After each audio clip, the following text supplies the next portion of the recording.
pessoal, eu sou o professor Raimundo Alencar.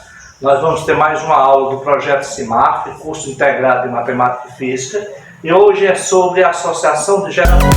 Então, vejam lá, associação de geradores. Imagine que nós temos três geradores, ou seja, três pilhas ligadas em série, tá certo? Então, nós chamamos eles aqui gerador 1, gerador 2, gerador 3. Vejamos, para ele ser associado em série, o negativo da pilha tem que estar unido ao positivo. Então é menos e mais, menos e mais. Representação simbólica de um gerador em série. Então a gente pode ter desse jeito, ou seja, o menos, o mais, representando a força eletromotriz do primeiro gerador, a corrente elétrica que vai movimentar, a resistência interna do primeiro gerador e também a DDP. E aí nós também temos o menos e o mais representando os polos da pilha, do gerador, a força eletromotriz, a resistência interna e a DDP desse gerador. Ora, se esses geradores estão associados, então nós podemos calcular o gerador equivalente ou representar simbolicamente o gerador equivalente.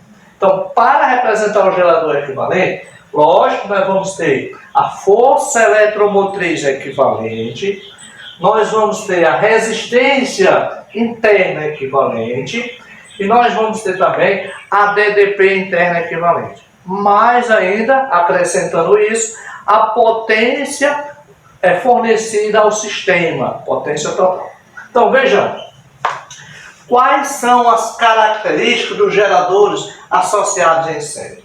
Primeira característica importante, a intensidade da corrente elétrica que vai percorrer a associação é a mesma em todos os geradores. O que quer dizer isso? Significa dizer que a intensidade da corrente ela não vai mudar, ela vai permanecer a mesma.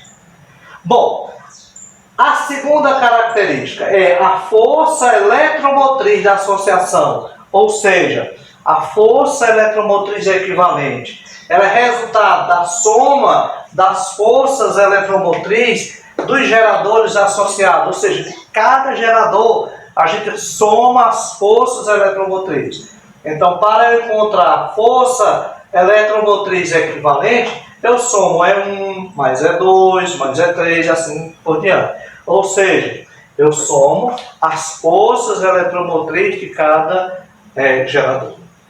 Bom, terceira característica, a DDP total dos geradores é a soma das DDPs parciais. Ou seja, na hora que eu estou procurando a DDP equivalente, ou seja, todo o circuito, eu somo a DDP do primeiro gerador entre os terminais do primeiro gerador, a DDP entre os terminais do segundo gerador e a DDP entre os terminais do terceiro gerador e assim por diante.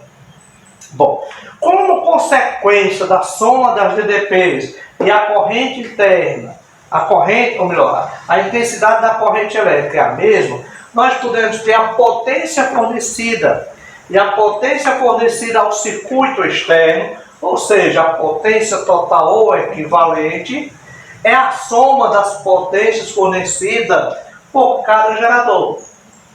Ou seja, a potência equivalente ao circuito é a potência 1, mais a potência 2, mais a potência 3 e assim por diante.